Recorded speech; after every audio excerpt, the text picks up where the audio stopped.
ಇವತ್ತು ಏನು ನಾವು ಬಿಡದಿಯಲ್ಲಿ ಈ ರೈತರ ಪರವಾಗಿ ಹೋರಾಟ ಹಮ್ಮಿಕೊಂಡಿದ್ದೀವಿ. ದಯವಿಟ್ಟು ಎಲ್ಲರಿಗೂ ನಾವು ಏನು ಕೇಳ್ಕೊತೀವಿ ಅಂತೇಳಿದ್ರೆ ದಯವಿಟ್ಟು KRS ಪಕ್ಷ ಬೆಂಬಲಿಸಿ. ಈ ಅನ್ಯಾಯಗಳಾಗಬಾರ್ದು.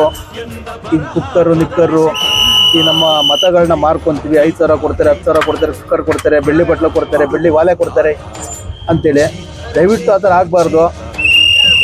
ಸರಿನಾ? ವ್ಯಕ್ತಿ ನೋಡಿ ವ್ಯಕ್ತಿನ ಬೆಂಬಲಿಸಿ. ಭೂಮಿಲಿ ಕಿತ್ಕಿದ್ದಾರೆ, ಅದನ್ನ ಬೇರೆ ಬರಡು ಭೂಮಿಲಿ ಮಾಡ್ಬೋದಲ್ಲ ಅಂತ. ಬರಡು ಭೂಮಿಲಿ ಮಾಡ್ಬೋದು. ಯಾಕಿಲ್ಲ? ಬೇರೆ ಕಡೆ ಜಾಗ ಇಲ್ವಾ? ಅದು ಚೆನ್ನಾಗಿರೋ ಫಲವತ್ತವಾಗಿರೋಂಥ ಭೂಮಿನೇ ಬೇಕಾ? ಅಂಥದ್ದೇನಿದೆ ಆ ಭೂಮಿಲಿ? ಅಂಥದ್ದೇನಾದ್ರು ಕಳಪೆ ಏನಾರು ಇದೆಯಾ? ಅಂಥ ನೀಟಾಗಿ ಬೆಳೆ ಬರ್ತಾ ಇರೋಂಥ ಭೂಮಿನೇ ಬೇಕಾ ನಿಮಗೆ?